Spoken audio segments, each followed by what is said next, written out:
Assalamualaikum warahmatullahi wabarakatuh. Saya Indah Aziz, NIM 1908-10-10-48 akan menjelaskan poin yang C, yaitu proses kehancuran Bani Umayyah Barat.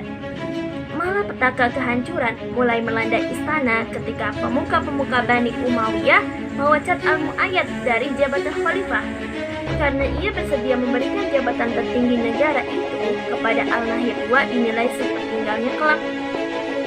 Mulai saat itu, perebutan kursi khalifah sudah tidak bisa dihindari.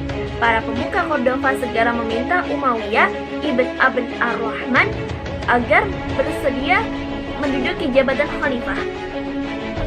Akan tetapi, ia tidak sempat menikmati jabatan tertinggi negara itu karena terpaksa harus bersembunyi untuk menyelamatkan diri dari bahaya yang mengancam dirinya.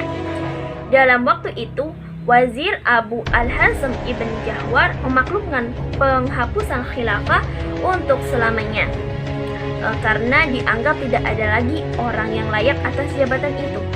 Di atas puing-puing kehancuran Daulah Umayyah Andalusia memasuki babak baru yang dikenal dengan periode Muluk al-Tawaif. Di sini ada faktor-faktor intern, kemunduran dan kehancuran. Islam di Spanyol mengalami kemunduran disebabkan oleh beberapa faktor. Faktor dari dalam yaitu perpecahan dan perebutan kekuasaan.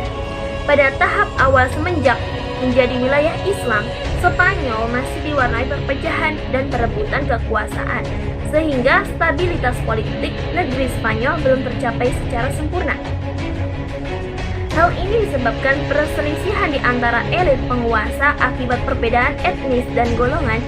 Juga terdapat perbedaan pandangan antara khalifah di Damaskus dan gubernur Afrika Utara yang berpusat di Kairawan.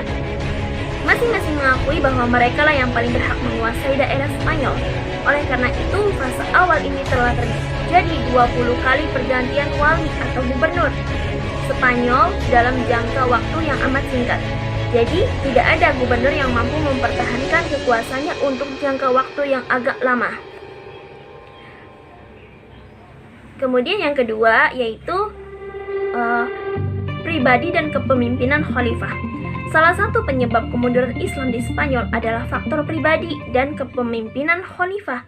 Hal ini tampak ketika Hisham II naik tahta menggantikan ayahnya Hakam II. Ia termasuk khalifah yang lemah, tidak memiliki kemampuan dan kecakapan untuk mengurus negara karena menduduki kursi kekhalifahan dalam usia yang relatif muda. Ia tidak mampu membaca dan mengamati gerakan Kristen yang mulai tumbuh dan mengancam kekuasaannya. Kemudian yang ketiga yaitu munculnya dinasti-dinasti kecil.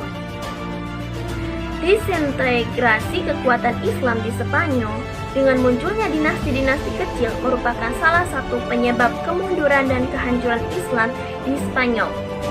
Meskipun demikian, pada masa ini terjadi pula kecemerlangan kultural. Sejumlah dinasti lokal berkuasa di berbagai bagian Spanyol. Sebagian diantaranya hanyalah negara kota. Sebagian lagi seperti Andalusia di barat daya menguasai wilayah yang amat luas. Dinasti-dinasti ini dari berbagai ras yang mencerminkan heterogenitas kelas-kelas militer di bawah Umayyah dan ketegangan etnis dan persaingan di kalangan kelompok-kelompok ini. Oke, yang keempat yaitu kesulitan ekonomi. Keadaan ekonomi juga dapat menentukan maju mundurnya suatu negara. Di paruh kedua masa Islam di Spanyol, pembangunan kota dan pengembangan ilmu pengetahuan sangat gencar dan serius, sehingga lalai membina perekonomian. Akibatnya timbul kesulitan ekonomi yang sangat mempengaruhi kondisi politik dan militer. Kemudian ada faktor-faktor ekstern kemunduran dan kehancuran. Selain faktor-faktor intern yang telah disebutkannya tadi, terdapat pula faktor eksternnya, yaitu pertama konflik Islam Kristen.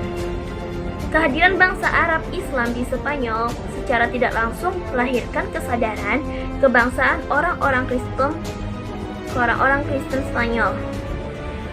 Sehingga kehidupan negara Muslim Spanyol tidak berhenti dari pertentangan antara pihak Muslim dengan pihak Kristen. Yang selanjutnya yaitu faktor geografis. Faktor geografis juga menentukan hilangnya Islam di Spanyol. Karena Spanyol merupakan daerah terpencil dari dunia Islam yang lain, sehingga ia selalu berjuang sendirian tanpa mendapatkan bantuan kecuali dari Afrika Utara. Dengan demikian, tidak ada kekuatan alternatif yang mampu membendung kebangkitan Kristen di Spanyol. Mungkin itu saja dari saya, kurang lebihnya mohon maaf. Wassalamualaikum warahmatullahi wabarakatuh.